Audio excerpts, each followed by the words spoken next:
Okay, welcome to the Karen Mitches podcast. Today we have Ryan Visser. Ahoy, ahoy. How you doing? I'm good now that I'm not in traffic. You came all the way in from Hamilton. Yeah, the sunny beaches of Hamilton, Ontario. Is that the worst possible drive? No. I imagine, like, if I'd driven all the way from London, it would have been worse. Okay. Same drive, but longer. Yeah, just longer. Ontario just has the worst drivers, I say, as someone who's only driven in Ontario. Do you think that's something we might be specializing in? I mean, according to Tom Cruise, Oh. Toronto has, like, some of the worst traffic in the world. Tom Cruise is shit-talking our traffic. Yeah, he's not a good man, but he's right about the traffic. Yeah, I think, like, he's in a cult. Yeah, he's like a violent, like he's a high-ranking member of a violent cult, but we like him and stuff. He runs fast, you know? And he's from LA, so I feel like he knows traffic, right? Yeah. When Katie Holmes, I'm probably going to get sued for this. When Katie Holmes divorced Tom Cruise, she fired everyone on her staff who worked for him.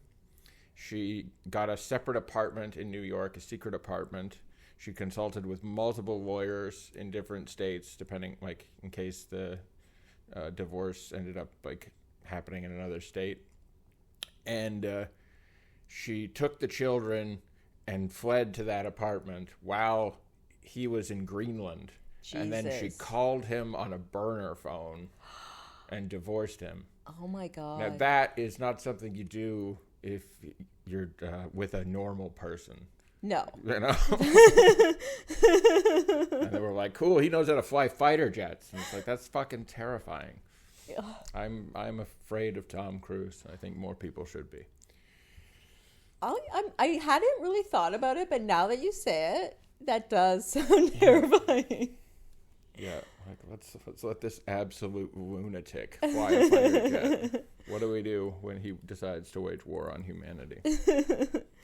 What do you think is the greatest threat to humanity right now? Are you in the camp of fearing AI? I mean, I think environmentally AI will kill us before robots do. Oh, Like, yeah. Like, we're going to run out of water before we get to the point that we have, like, cool robots oppressing us. Robot overlords? Yeah, we're not going to get to Terminator. Because, see, my strategy was, like, to be a fun pet for a robot. Mm-hmm. But if we just tank the climate first, I'm screwed. Have you ever seen the Animatrix? No. So it's like an animated anthology of, like, stories that take place in the Matrix. You've seen the Matrix? Yeah. Yeah. Megan's never seen the Matrix. It drives me nuts. This is your partner? Yes. You're going to marry her. I'm going to marry her, and I need her to watch the Matrix. Then we could watch the Matrix 2, which is Revolutions? No. Reloaded. That's Reloaded. Reloaded is, she won't get through that. That one's, like, just people talking about fucking nothing for so long. And then really bad CGI that doesn't hold up. It's a hard rewatch. But the Animatrix is great. And in the Animatrix, there's a two-part one, which is actually written by the Wachowskis, and it's called The Second Renaissance, and it's like what happened before the Matrix, like how we went from having robot servant, like butlers, to being in the Matrix. Yeah. And one of the things humanity does, and it's in the movies too, is that we block out the sun because that's like their source of power. But it's like, it's also ours. So, so it's like, I could totally see us deciding that's a good idea, but it's just not. It's not a good idea. I do have a bit about blocking out the sun. It's a good idea. You pro or anti blocking out the sun, Karen? I'm pro blocking out the sun. You're pro? Because only the moon shall rule. That's fair. I am ginger at heart. Oh. So I'm kind of pro blocking out the sun. Actually, I'm one of those people who look sick in the winter, and then the summer comes around, and I'm like, oh, this is my time. I'm not supposed to be in a D. Yeah, I'm not supposed to be in a winter place. No. But I also don't have the ambition to move anywhere, so... Yeah, I don't thrive in the sun. Summer is like my least favorite month or season. Do you like winter? I do like winter. I'm more of a fall, spring guy. Yeah. But winter, I do love winter. I just have like it has a special place in my heart. But it is like... Are you a skier? No. What are you just like I just walking in the snow? I just like the desolation. It's nice. I don't like shoveling snow or anything, but I just love going out and everything's just empty and dead. There's some like Nordic part of you that's like, this dead land speaks to my soul. Yeah, exactly. What is that your background? No, you'd think so. I'm Dutch, like predominantly, and then Scottish English. Do you have any relatives from the Netherlands? My dad was born in Holland.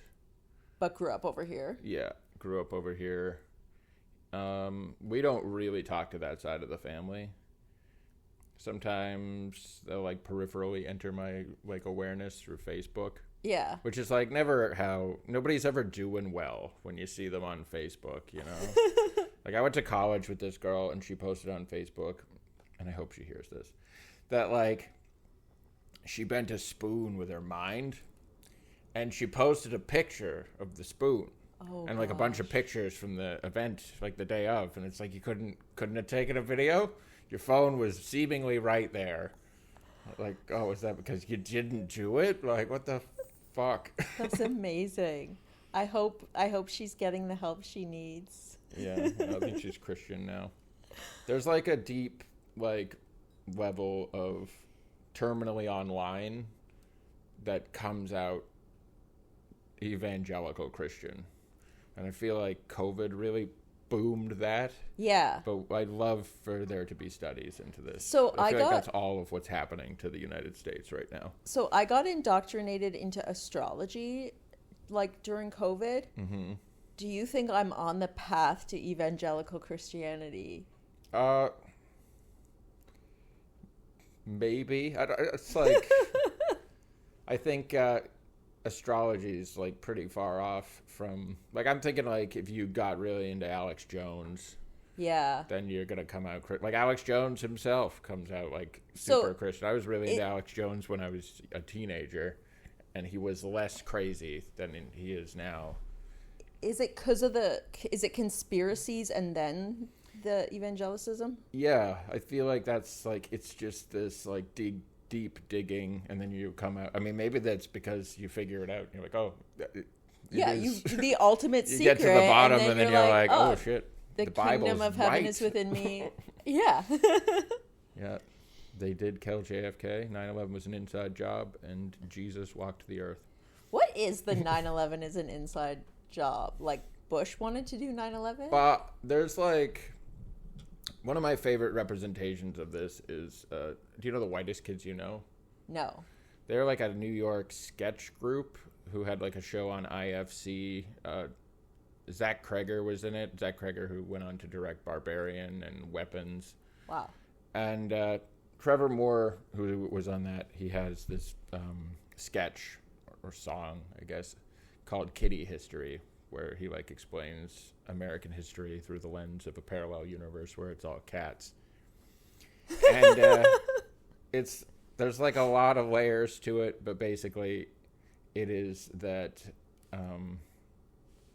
in order to start a new war in the Middle East, America needs another Pearl Harbor. Oh, so 9/11 was the Pearl Harbor. And there's like whether or not they did it is one thing, and then it's another thing of like I think it's like the Michael Moore documentary posits the idea that like they knew it was going to happen. Oh, so it's like there's all these terrorist threats every year, and this one we're just going to let one through. We're going to let this one through. I mean, the CIA did train Al-Qaeda. That's like demonstrably true. So I don't know, it's a fucking deep. Okay, deep so we hole. Could spend the whole. We might already be halfway to evangelicism. Yeah, I got really into conspiracies when I was a teenager. I was like unfettered access to the internet during that like era where it was completely uncensored. You could just type in a celebrity's name and lizard into YouTube and find like a 2-hour video about how they're a shapeshifter. Were you growing up in Toronto? No, I grew up in Dorchester, which is oh shit, yeah, that's like my neck of the woods. Is it? It's like just outside of London. Yeah, I was born in London. Oh, okay. And then I lived in Dorchester basically my entire life, except for when I moved out, lived in Oakville for school. And I used to live around here. I used to live in a little alleyway called Fee Street. It was literally just one house in an alleyway next to a beer store. Wow. And it's on Queen East. And then I lived on Queen and Sherburne years later in that building, like right on that corner. What decade were you, or when were you in high school? When I was in high school, I finished high school in 2012. Okay. Yeah, and I was like... See, I'm a lot older than you, so I get... The Mayans are right, and we're entering the age of Aquarius, and this is like... I was so ready for that, and then it obviously either didn't happen or... When was the Mayan apocalypse supposed to be? 2012. Okay, so you graduated high school, and then your apocalypse didn't happen. Yeah, I was like expecting something to happen. So had you applied to college? Yeah. And you got it? Yes. I did, okay. What did I do? I think I did, maybe at the time I might have been doing Fanshawe, because I did a bit of a year at Fanshawe. And then I was were you in the Fleming riot? No. What is the Fleming riot? I keep talking about this everywhere I go. The Fleming riot was, it was St. Patrick's Day, you know, Fleming Drive. If you're a London person, you know Fanshawe, obviously. I know Fanshawe, but I was never out there. You never went to... So I don't know Where were you? The neighborhood. I'm Old South, which is like just south of downtown. Yeah, I was born in White Oaks. Oh, nice. But Fanshawe has this like suburb near it, which is like mostly student housing, and it's Fleming Drive, and they just have parties every weekend. I don't know if it's still like that because it's been like 15 years almost. But probably. But yeah, it was St. Patrick's Day, and I feel like largely it was impacted by the fact that the movie Project X had come out recently. You remember that movie? It's like a found footage movie about a party. Nobody remembers this movie. I didn't even see it, but that's the shape of my autism. Is that I remember IMDb credits for things nobody knows about. But the party just became a riot. Like people are just going house to house partying. When I've partied there a few times, and it would just be like going house to house. Like you lock your doors or somebody's coming in to drink in your living show room. Up. Yeah. Like I definitely barged into people's houses, like with crowds being like, what's going on over here? It's like, Jesus. But so yeah, it was like I got to the Fleming riot a little like after it had kicked off. Like cops were there, but they were like throwing fence posts and bottles at cop cars. Oh my God. You can see footage of it if there's like what is the vibe within the riot? Like, are people angry? They're just having fun. Like somebody group of people flipped a news van and lit it on fire, and you can see video of this. And some guy comes through the crowd. There's so many videos of this, and they all end exactly the same way. Comes through the crowd. He's got a propane tank. He throws the propane tank into the flaming news van. Now, for those of you who are science-educated people, you know what's going to happen next. The fucking propane tank just explodes. Oh, God. And there's every one of these videos is like people partying, there's a flaming news van, and then the video ends in a flash of light. I don't think anybody died. Jesus. But a lot of people got house arrest. I knew so many people who were like posting on Facebook the next day, like, look at this fucking, I was in a riot, and I was like, good luck with that. And then I was there, and I was like, I need to get out of here immediately. I think that's a good end to the riot. If no one died, I don't think it ended there, but and it was mostly just house arrest. Yes, I would say that's a pretty. I mean, again, it wasn't for anything. It was just St. Patrick's Day. and people saw a movie. Because they do, I'm pretty sure they do that in Project X, is like flip a news van and light it on fire. I think all riots don't make sense. They are, like, by their nature, it's just like people have just lost it. Yeah. Well, I think a lot of it's just tension. People, like, pressure boiling over. Like, think about, like, LA riots, right? That makes perfect sense. I totally understand that. And, like, the George Floyd stuff turning into riots. I was in a depression in that point in time. And I remember, like, I literally was just, like, holed up in my room. And then when I, like, checked on the news, and I was like, oh, there's, like, a fucking angry mob outside the White House. And I'm like, sweet. Maybe I'm not depressed anymore. Somebody just do it. But, yeah. So... You were just at Fanshawe for a spell. Yeah, I did television broadcasting, but mostly I was just partying. And then I dropped out of that, and I went to Sheridan for media fundamentals, followed by media arts.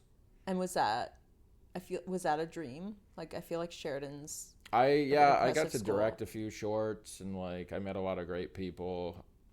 I was, again, still in my, like, partying phase. So if I could do it again, I would be more responsible. But it's like people in their 20s, and you're just loose, you know? That's just what college is, no matter what. Yeah.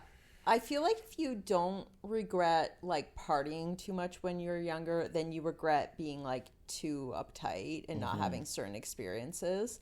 And... like, at least maybe it's just how I made peace with how I was, but it's like you're not going to have those young people partying experiences again. Yeah. So it's good to get that out of the system. I mean, like Gen Z, and I don't know, is it Gen Alpha? Is that what's going on right now? But yeah, like, I think they're coming of age, Gen Alpha. They're not drinking, and it's like their whole culture largely is like less alcohol centralized. Yeah. Apparently in the UK, they're just like pubs are just getting shut down left and right because people aren't patronizing them the same way. I mean, I'm sure a lot of it is fucking like everything is more expensive than it's ever been and wages haven't changed. Yeah. But I'm turning your podcast into a political soapbox. It's whatever you want to make it. Yeah. But yeah, that's crazy to me. Because it's like people are so aware of their neurodivergence now, I guess. Yeah. Whereas a huge amount of my drinking was managing my ASD and just like trying to be social and normal. Yeah. Mine was medicating my like anxiety disorder and agoraphobia. Yeah. That's the biggest thing is like going out and doing shows sober. And then it's just like the show ends and now I have to like talk to people, and I didn't want to do that when I was drinking, really. Yeah. So now I really don't want to do it, especially if you're like selling merch. People just come over to you. And there's always some woman who will just get right in my face, hammered, and she'll just be like, oh, I work with autistic kids. It's like, then you should know better. What the hell are you doing? At what point in your life did you get into stand-up? I've only been in stand-up for 4 years. That's crazy. Coming up on 5. I feel like you're crushing it. Thank you. I will remain modest. Yeah, I've always wanted to do stand-up, but it scared the shit out of me until I was like 30. So then... 31, I think, is when I started. What was the moment when you thought you could do it? So I went to a bunch of open mics. And I saw people where I was like, okay, I could do this. But also, I had a friend who I met when I was living in Hamilton, and she wanted to do stand-up too. And we were very like-minded people. And we made a pact that we would do stand-up, and we signed up for the open mic at the Judge in Hamilton. And she bailed. And she's done stand up now, and she does do some shows, but I was not in a position to bail. She was like, I called her, I was like, we doing this thing? And she's like, no, I'm hungover. I'm like, well, it's Sunday, we're always going to be hungover, like that's not an excuse. She's like, no, I can't do it. I was like, oh shit.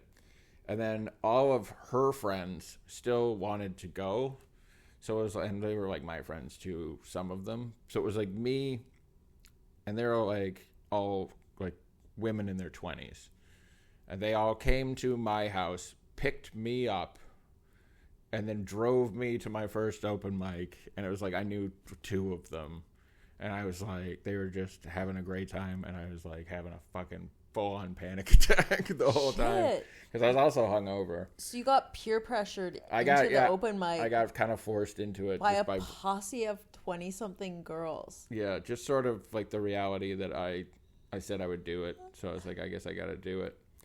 And yeah, there's a video of my first set on my Instagram, but I had a very good set, and I was like, oh, this is what I need. Like, this is the thing that I've always been chasing and didn't know this is what I've been chasing. This is why I, like, when I'm drunk, I'm such a boisterous asshole. Because I want this attention and gratification. That's amazing. I need people to think I'm funny, but I don't. It works better when I'm not forcing it on them against their will. So it like which is what an open mic is anyway, though. So, like, the part of, like, actually being on stage is really good for you, but then the social part around it is hard. Yeah. Like, you need to get into the club, do your set, and, like, run out. Yeah, except I don't do that, and I try not to do that, because I don't want to, like, not be around. Yeah. I feel like the hang part of comedy is important. It can be very important. I think, like... Yeah, everybody's in different places with it and what it means. When I started stand-up, like, here, like, everybody went out all the time after, like, when I first moved out here. And when I was in Hamilton, like, so much of stand-up was just hanging out at the bar after. So it was like, that's where I met Megan, actually. It was in Hamilton at an open mic. Or maybe it was a book show. They're basically the same thing sometimes. How long have you guys been together? 3 years. And do you guys have a date? For the engagement? Or for the wedding? Yeah. No. We had one lined up. We were going to do this pop-up wedding. And then I'm a bad son who forgot that my parents will be on a cruise during that time. So we pushed it back as a result. Are you still doing... What's a pop-up wedding? It's like you don't have to do any of the fucking planning. You just have a few guests and at a location that you have like a few options to choose from. And then they handle everything else. Oh, that's cool. Yeah, we talked about like planning a wedding and like actually doing it, and it's like that's not who we are. Like, yeah. I don't give a fuck about the tablecloth or the, you know. Yeah. And yeah, the reality is that it'll probably just fall by the wayside until it becomes a panic chore. Yeah. So we're just like, cool, let's just have that taken care of for us. Yeah, I feel like no matter how much effort a couple puts into it, kind of ends up being the same thing anyway. Mm-hmm. So like if you just have like someone else doing it for you and you just plug in like this much money and like whatever options. I'd rather just get married. Yeah. I don't want to plan a wedding. Like we would elope if we could, but we have family who would crucify us for it. Yeah, I have a friend and like they put so much into their wedding, and like the day of he was like, I regret this so much. Not the wedding. Yeah. Like not getting married, but he's like, I regret how much I've put into this and how much work this is and how much work this day is. Yeah. Like, yeah, I don't think you should have to work on your wedding day. It's a weird thing too, like when you have a big wedding, like half your day is just saying hi to everyone and then goodbye. Yeah. It's a lot of just pleasantries, which is, as we've established, not my favorite thing in the world. Do you have an actual autism diagnosis? So I got the ADHD diagnosis officially around the same time I started stand-up. And I talked to the psychiatrist there, or psychiatrist or psychologist, I'm not sure. They're the same thing to me. Yeah. Huge difference. But I think it's psychologist, actually. Sound off in the comments. I And they were like, yeah. Like, I took the Autism Board of Canada test as well, and I got high probability. But then I talked to this professional. Yeah. And they were like, you seem like you have what would have been Asperger's is now just ASD. But, like, the actual diagnosis process is either going to cost you a bunch of money you don't really have. Is it like $3,000? It's, yeah, something like that. And it's also doesn't do anything for me to know, like, to have it, other than, like, I could maybe get, like, some kind of government benefit, which, like, so if I have the money to afford, like, a clinic diagnosis, to, like, go in and get a diagnosis that way, because right now I'm going through, like, the free method, which is still going to take, like, years, you know, but they don't really, yeah, the odds of being able to even pull that off is difficult, because they're like, they need, like, school records and things, and it's like, I don't have all of those report cards that say if Ryan just applied himself, yeah, or his, like, you know what, his difficulty making eye contact with people. You know? I think the way they should diagnose autism is they just get other autistic people to talk to you, because they're good at pattern recognition. That makes sense. Especially, like, if they went to a school for autistic kids, they met a bunch. Yeah, and you fit right in here. Yeah. One of us. Send them to an open mic. But do you think it helps? If they thrive at the open mic, then they're autistic. Do you think it helps you just to know? It does help to just know, because I can kind of, like, excuse certain things is not the correct word, but it does explain things. And it's like, yeah. I had a friend, kind of an asshole, when I was a teenager, and he told me, he's like, I'm like 90% sure you have Asperger's. I think he'd, like, read The Curious Incident of the Dog in the Nighttime. That was such a good book. He's like, this is you. And I was like, fuck you, man. I don't have Asperger's or whatever. What were you like as a teenager? I guess you were into conspiracy I was theories. a huge hippie. Like, I wore a tie-dye suit to my prom. Oh, my God. Yeah.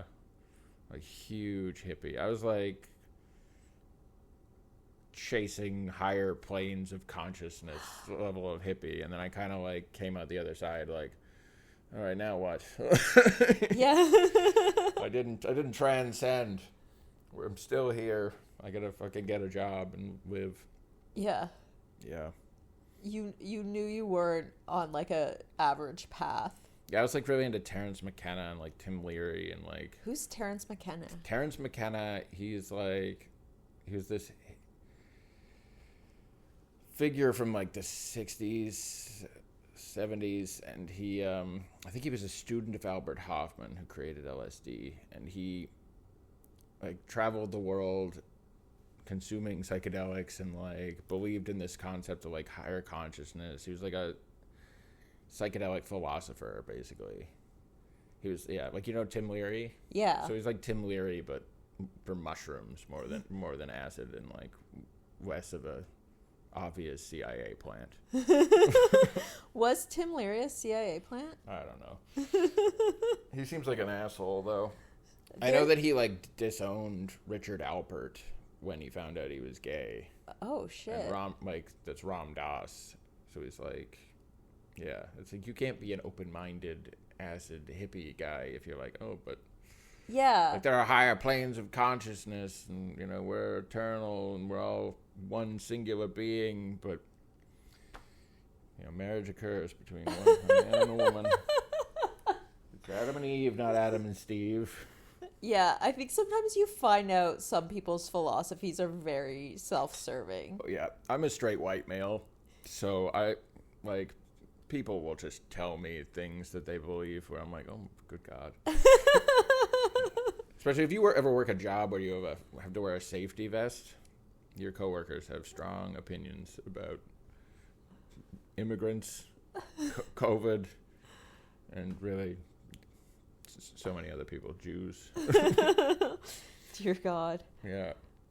And they'll just, like, if you look close enough to them, they'll just say it, like, they expect you to be right there with them. Yeah. I'm like, oh. It's like, now this is weird. Amazing. Do you feel like nowadays, like you're still on a spiritual quest, or where are you sitting? Like, what's fascinating you lately? I mean, I'm still like a spiritual person as much as I hate saying it like that. Like, I believe in things beyond my comprehension. And during my days as a hippie, I held on to a lot of those philosophies. Yeah. I do believe like, not to just like outright quote Bill Hicks, but the universe is one consciousness experiencing itself subjectively. There's no such thing as death, and life is only a dream. And we're the imagination of ourselves. I love that. Yeah, Bill Hicks is like a huge text for my being. I can see that. Is there anyone else? Stanhope is like a huge influence, like comedically, for sure. Which one is he? Doug Stanhope. He's really dark. He wears suits like a used car salesman. Like, just very, like, Value Village checkered suits. Okay. He drinks like a fish and smokes cigarettes. Is he still around? Yeah. I'm sure he'll die soon. But okay. Yeah, Whitest Kids You Know is another big one for my comedic sensibility. Actually, I recently did a podcast, my first podcast, with Jimmy England out of Hamilton, or St. Catharines, I think. He's in Hamilton. I was literally at his house. And he has a podcast called Back to the Balcony, where like a guest comes on and they talk about a movie. I think they're all pre-2000. Sorry, Jimmy, if you're listening and I don't know that. But my pick was Monty Python, The Meaning of Life, which I spent the majority of the recording defending. But that movie is the ultimate, like, text to understanding my sense of humor, my philosophy. How old were you when you saw it? 15, maybe? 14, 15. And is that the biblical one? No, that's Life of Brian. Everybody loves Life of Brian. This one's just sketches, but they're sketches that tell the story of life through stages. So it starts with birth and then ends with death. Amazing. Yeah, I'm a big, big fan. So, did you ever want to go into sketch? Or yeah, I've always wanted to do sketch. Megan and I do sketch sometimes on the old Instagram. I resent having to be a content creator, but I do like doing it. It's just, yeah, it's hard to stay on top of anything, especially when you're both neurodivergent people and have 2 children and no fucking time for things. What's Megan's neurodivergence? She's also on the spectrum for sure, but she has ADHD. How would you be? Like, do you think you need to be with somebody who's both ADHD and autistic, or? No, I think if you're like completely neurotypical, living with an ADHD person might drive you crazy. But it's really, I think, just on a personal case-by-case basis. Yeah. Like, our ADHDs can be complementary, but they can also just be the fucking death of us. What's, like, the worst thing? Just, like, staying on top of, like, just general household stuff. Yeah. It's, like, really difficult when you have ADHD. Are you time blind? No, but yes. Like, Megan's friend said this about somebody else, and I've stolen it. I view time with rose-colored glasses. I will, I'm scheduled for a 7:30 and an 8 o'clock show tonight. Amazing. So Amazing. That kind of tells you everything. Yeah. I think I can do it, and that's, like, if I can logistically work it out. But I won't, unless I'm, like, really locked in working on something, time won't just disappear on me the same way. Yeah. There's a lot of ADHD in my family, and one of my sisters said of the other sister, she's a time optimist. Yeah, that's exactly it. Yeah, my stepdaughter is super time blind, but she's also 5. Aw. So it's like she'll just have time tick right by her. And like, you need to just do this. Just put your dress on, and then you go. You don't need to stand here for 20 minutes asking for help. We know you can do it. Things like that. So you just, like, the kids are 5 and 8? 5 and 8, yeah. They're like 3 days apart, their birthdays. And how long have you lived with them? 2 years now. So what was that like, sort of like suddenly having kids? Intense. I moved in around Christmas, and that was a hell of a baptism by fire. But it didn't break you? It didn't break me. I'm this summer has pretty much broken me, but This summer? yeah, we just went camping. There were 10 kids. That's too many fucking kids. No. I'm not really a kid person. You might pick that up from my act. I like my stepkids. They're really interesting and fun people. Yeah. But like the children of it all is exhausting. Who were all the other kids? Like, how did they connect in? It was just friends of friends. And this was tent camping? Yeah. But we were like, everybody was on different campsites. What area were you in? We were in Port Burwell. I don't know it. You know Port Burwell? It's like not far from London. No. It's like a 45-minute drive to Dorchester. Beautiful? Yeah, it was very nice. It was like some of the best, like, I'm not a camping guy, as evidenced by my earlier statement about hating the sun. I've gone camping like 3 times in my life, maybe 4. I didn't camp at all when I was a kid. I went to cottages a couple times. But it was a good time, and I imagine we'll be going on more camping expeditions, so I need to get used to it, learn to love it. And I did enjoy the overall experience. It was just like, well, I also think just when there's 10 children running around screaming at once, it becomes extremely overwhelming. There's also so much, like, camping itself has a lot of planning, but then I feel like when you put kids in, now you have to, like, extra food, and you have to plan for them, and, like, yeah, are they respecting the bear safety rules? That was in Port Burwell. That's a non-issue. No bears. Yeah, at least not that I knew of. Saw some very cute baby raccoons going through my garbage. Amazing. Yeah. Are you a camper? I am. Yeah. My family didn't camp growing up. We used to rent a cottage in the summers, and then I did some camping as a teen, but basically, like, it was more like getting hammered in the woods. Yeah. And then I got more into it in my 30s. But I'm sort of dependent on my sister and her husband, and, like, I tag along on their camping. You need that type A person. I'm like, yeah, they're so type A. And then I'm like the kid. I just, like, show up. Love it. That's how I used to be. That, like, kid just tag along on people's adventures energy. But now you're like the dad, so you gotta. Now I'm a parent. You gotta suck it up. Have to be a responsible individual. How? So you're only a year and a bit into sobriety? Yeah. Okay. Yeah, like a year and a half. What's been your overall process for that? I just stopped. I was sober for a couple months.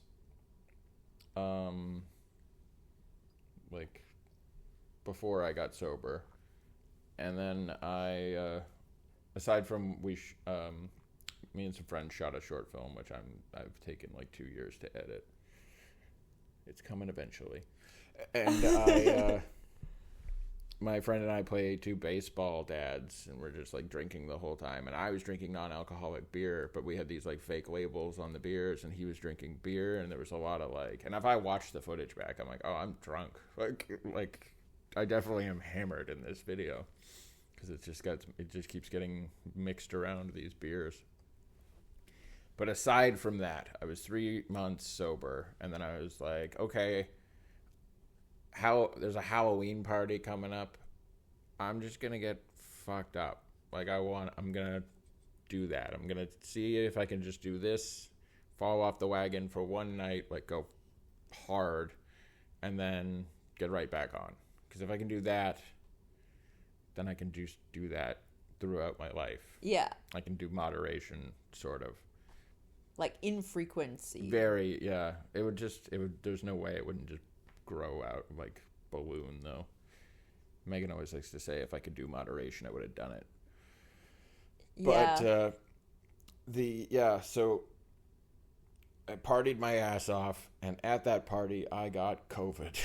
Oh, shit. So I was just immediately, like, wasn't able to have that balloon out, and I've been sober ever since. Fuck. Yeah, it's been a non-issue. I've accidentally drank a couple times just at shows. Somebody gives me a non-alcoholic beer and then is shocked when I say, this is non-alcoholic, and they're like, no. Like, cool, I specifically ordered non-alcoholic. Shit. I never tried non-alcoholic beer. I remember like trying it, maybe having a sip of it. Yeah. Before I quit drinking and just being like, yeah, I would never It was want instrumental in me quitting drinking. When I first quit drinking, I was drinking like cases of non-alcoholic President's Choice, blonde, lager. Still, honestly, one of my favorites. Yeah. And I would just hang out at home and drink a case of it the same way I would like a regular beer. It's like so much of the placebo carries over. And Yeah. I can't drink pop. It makes me feel like shit. And if I drink pop, like even when I was drinking, I didn't drink pop. Is it the sugar? Yeah, I don't know exactly. Maybe it's the sugar. It just makes me feel like I'm like the carbonation kicks my ass, especially, but it just makes me feel really sick. Like I wouldn't, if I was drinking like a whiskey Coke, it's like 90% whiskey with a splash of Coke just for flavor. That's crazy. Yeah. The Coke is harder on your system than the Yeah. whiskey. Yeah, I used to do like flavored Perriers, and then I still drink a lot of like after my morning coffee, I switch over to like herbal tea. Yeah. And I'll do that kind of all day. Caffeine also doesn't really agree with me, so I don't have coffee. That's hard for a sober And I'm person. lactose intolerant. So really I can drink water and non-alcoholic beer. Fuck. And like, yeah, most juices are just like pure acid. Like they're so acidic and sugary. So I literally, I drink water and non-alcoholic beer and occasionally tomato juice when I remember that it exists. I like a bubbly from time to time, but again, I can't drink multiple. Yeah. Yeah. So I drink like, and even when I was drinking, it was like water or liquor, and that's like, and sometimes the two together. Yeah. Very often the two together. Vodka and water was like my go-to. Like a splash of that plastic lemon from the fridge. When you started doing comedy, did you find your voice right away? I have been writing stand-up my whole life and then just not doing it. I used to live, when I lived around here, there was a Corktown open mic, and I would go all the time, and I would go to Comedy Bar when they had the, whatever night the bucket is. I think they Tuesday? still do the bucket. Yeah. Tuesday I would go, and it was like, what's his face?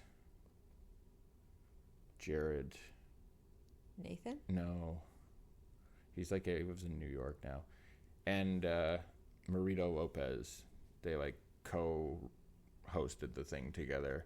And I would go every week, and I would stay for the open mic and not put my name in.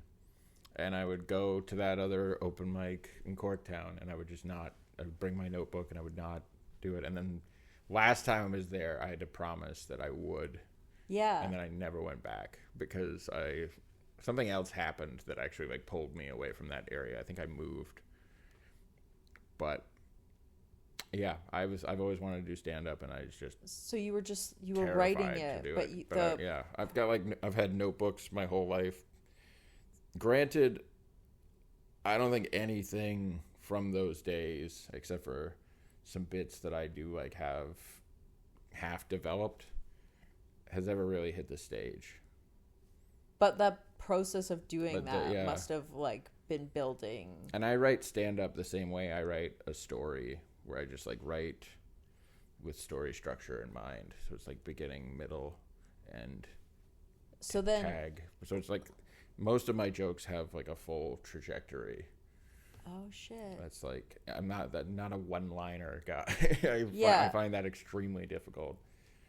So people who write just short jokes are extremely impressive. Jordan Trafford is extremely impressive. Yeah, I like him. He just took over the Smalls he's kitchen open mic on Mondays. I love that guy. He has this joke that is one of my favorite jokes anyone tells, which is his devil's advocate joke.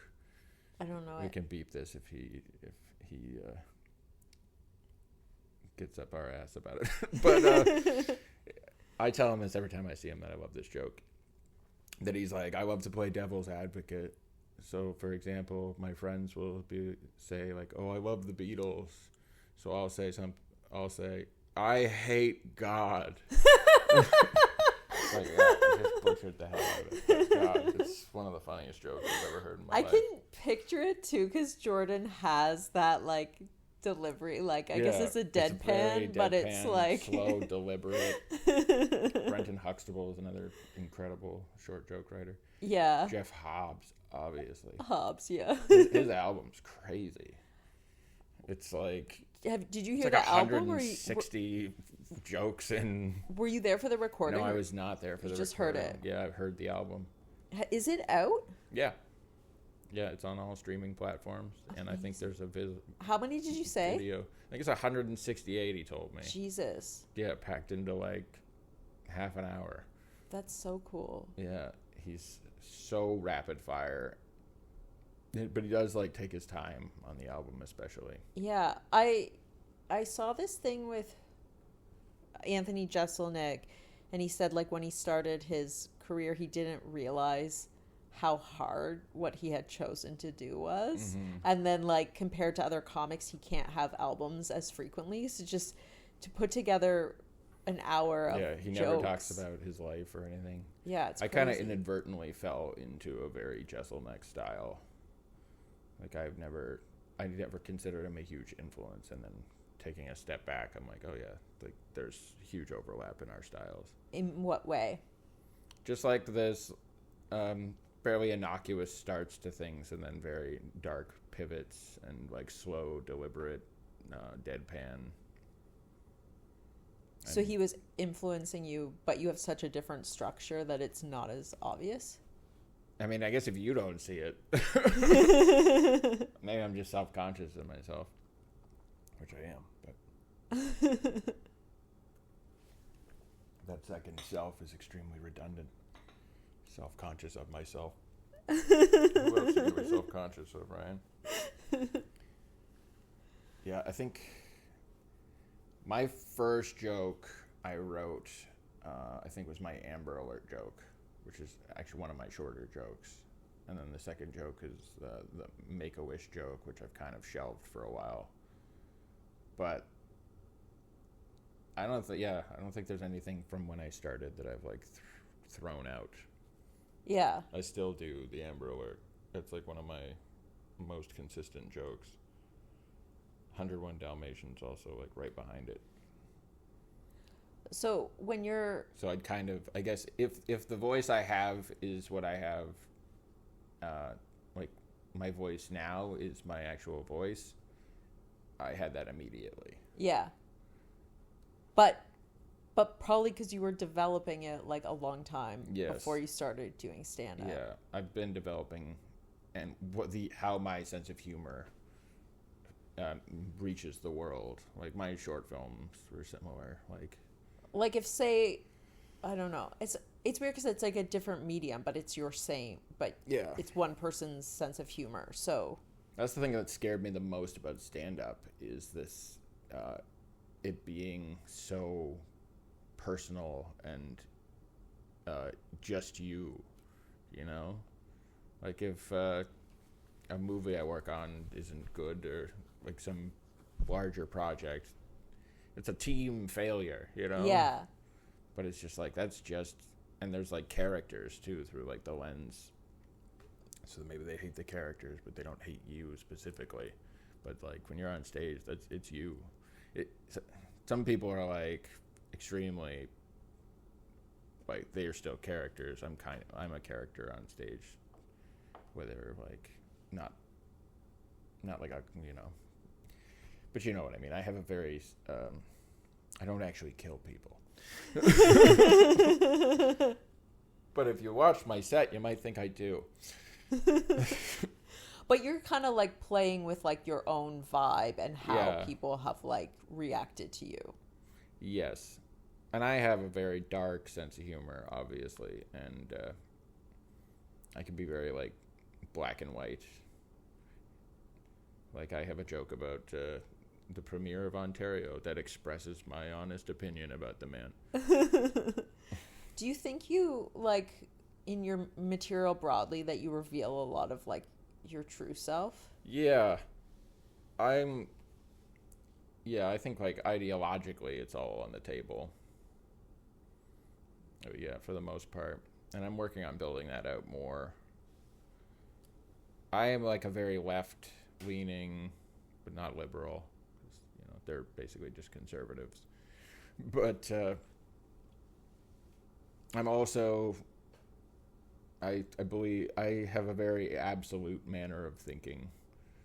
So I'm kind of like, we could probably just kill these people who are oppressing.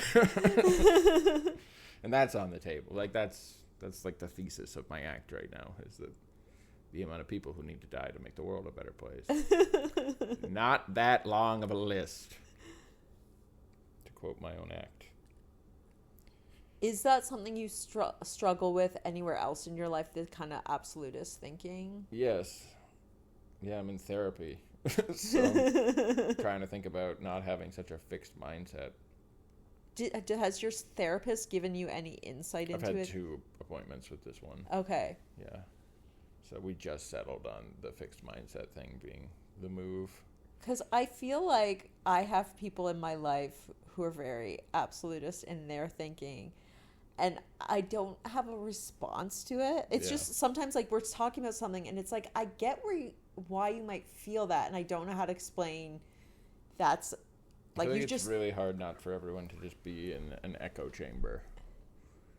It's like everything. If you want to, all of your beliefs can just be reinforced. But like, pull out your phone and have everything you think confirmed if you want. Yeah. And it's harder and harder to like embrace and even seek out alternative viewpoints. There used to be like a law where the news had an obligation to be fair and unbiased, and then Dick Cheney pushed through a law that made you not have to do that, which led to the founding of Fox News. It's in the film Vice, which I highly recommend, starring Christian Bale as Dick Cheney.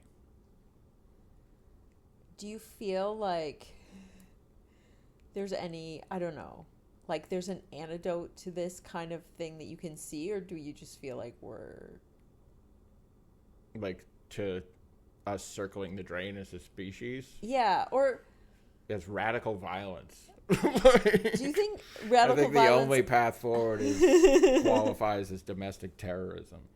Do you think we are going to devolve into some kind of... Like we were talking before about how... I don't think we'll get to Mad Max, if that's what you mean. No. No, I don't think we have that in us. Like, Terrence McKenna talks about this thing, which I do kind of hold on to. He talks about, like, novelty theory, which is this idea that, like, time is kind of like a spiral, and the tighter it gets, the more things are happening simultaneously, and things just are going to get weirder and weirder and weirder until all we could do is talk about how weird they are. We'll be, like, kind of come to, like, a collective awareness. But yeah, I don't think we'd survive an apocalypse as a species. I think in the Mad Max world, humanity does not survive long enough to reach the Mad Max world. Yeah, but do you think there's going to be like a temporary, we're talking about with like riots, there's like tension that builds. Yeah. Like, is there going to have to be some kind of like broad, like global violence Like some kind of revolution? Just to sort of like ease off the tension of like this time period. Well, I mean, like the thing about this time period is that it's all classist, right? It's all, there's the people who have more money than anyone has ever conceived of, and then there's everyone else. Yeah. And that's it. It's us versus them, and everything else is to put a wedge between us. Like identity politics being such a hot button issue in the States, it's a fucking distraction as they continue to strip mine the earth of all its resources and funnel all funds out of the pockets of people. Yeah. They keep us fighting amongst ourselves any way they can so that we don't realize that it's just about the people who have all the money and power. Yeah. I used to have a sense of like... It's not that long of a list. I used to have a sense that like there was no... Like the idea like there's nothing new under the sun. Like we kind of just do the same things. But when you talk about like things getting weirder and weirder, I do feel like there's something bizarre about our culture. And then it ties into like what you were saying about like everyone's like neuroatypialities. Like now that we... Like, is there just like an overwhelming amount of self-consciousness and it is tipping us into like a newer thing that hasn't come before? I think if nothing else, there's more awareness than there ever has been just by virtue of access. So sometimes I wonder is like all this happening in an unprecedented fashion where it's like all these different things are happening simultaneously for the first time? Yeah. Or is this the first time we're aware of it? Because there's always like a cultural shift when like around information. Like Vietnam was so largely a response to the news footage coming back. Yeah. And us like for the first time being like, what the fuck? Like, I can now, actually see what's happening over there. That's been like a kind of trajectory crazy, where like now it's not just like journalists, but like there's like citizen people just filming. Like the immediacy of problems abroad and away from us is like it's closed in, so people are so close to everything now. That's like with Israel and Palestine, like the biggest issue became TikTok. Yeah. Because it was this constant feed. And it's like people who have so little power to affect the issue are so close to it. And yeah, it's very, like it adds a second problem, which is like, what do you do with all the people who are like, feel like they're in a war? Yes. But they're like you isolate them so that they don't rise up against you. But what do you do as one of those people? I feel like the only thing that could happen, which is a bummer, is some sort of like second French Revolution situation where we do rise up, but we lose. We lose immediately. We don't have anything close to the capability to stand up to them. And then as a result, the oppression becomes less of a facade. Right now, people believe they're free, but like 100% have a boot heel on their neck. So I think that if there was a revolution, we would lose, and then the boot heel would just become extremely apparent. And they'd be like, cool, like we don't have to pretend anymore. But maybe not. Small, like, revolutions have beaten empires before. Yeah. Star Wars is based on Vietnam versus America. I think there's something too that like people in power, I don't think they have, like they haven't escaped the problems the rest of us are in, and I think they have their own vulnerabilities. Well, yeah. I mean, look at these fucking rich losers, right? Like Elon Musk and Jeff Bezos are like so insanely insecure. Yeah. Like Musk putting himself in like an Iron Man movie. Yeah, Musk wants you to think he's cool so fucking badly that the fact that we don't has turned him into a supervillain. Yeah. And then like I can't just even like him being disowned by his child, and then I wonder like how many of the other kids don't like him. Yeah. Like, how do you sustain power over generations if your kids live in the are exposed to the real world and can also see who you are? As soon as anybody leaves your inner circle. And like, I don't know, it's like those emails that said they don't like him around the White House because he's fucking weird. And like, he's in the Epstein emails basically like begging to be invited, and people are dodging him. And it's like, whether or not that's even real, it's still so indicative of who he is as a person. It all adds up. I can't think of her name. Her handle it's Maddie, or there's a comic and she does like how there's more photos of. Oh yeah, there's more photos of Donald Trump and Jeffrey Epstein than there is of her and her parents. Yeah. Maddie Kelly. Yeah, I don't know exactly who. Okay, but sorry. yeah, I know the bit. Yeah, it's a really good bit. But yeah, it's true. I relate to that as well. That's probably like my greatest relief in this current time period is mocking the nerds who are like controlling us. Alan Moore talks about this idea of like placing a satire on someone basically being the equivalent of like a curse, where it can like outlast them, that becomes their legacy even after they're dead. Yeah. Wasn't there like disempowering of the KKK by like a news radio program that was like airing all of their secrets, but it was sort of like how all the behind the scenes and just how childishly they had organized themselves. The fucking grand wizard, grand dragon, like what the fuck are you talking about? Grand cyclops, a bunch of fucking making the rest of the nerds look bad. Yeah. It's nerds and geeks. And it's like there's two different types of people. And the nerds are the people who are mad that there's a fucking black person in Star Wars. And then the geeks show up for the anime conventions and full cosplay. But it's weird because I feel like there's nerds who are like, I don't know, like Elon Musk. But then there's nerds who are like, I don't know, like figuring out like. No, those are geeks. Those are geeks? Yeah. The scientists? I'm splitting the line here. Geek is like a smart person, and a nerd is just a person who's like basically owns like 500 in the package Star Wars toys and hates women. I don't know. I feel like there's like people from both the nerd and the geek community who are very helpful.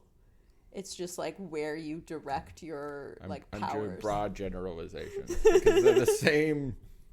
The word means the same thing. I'm just splitting them, using it to split them. Okay. Yeah.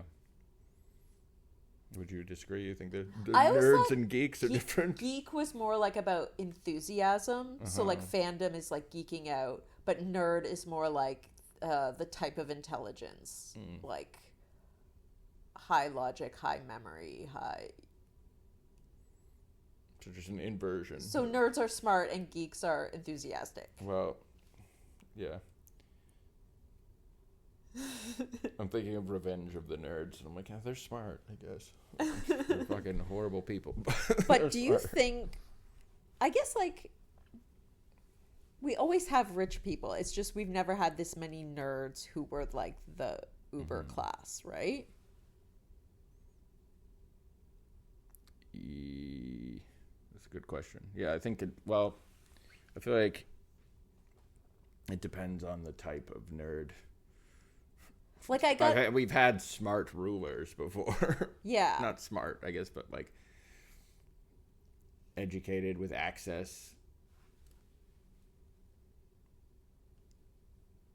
I feel like I've led us astray. Yeah, I'm also hyper aware of the time now. Yes, I want to let you go.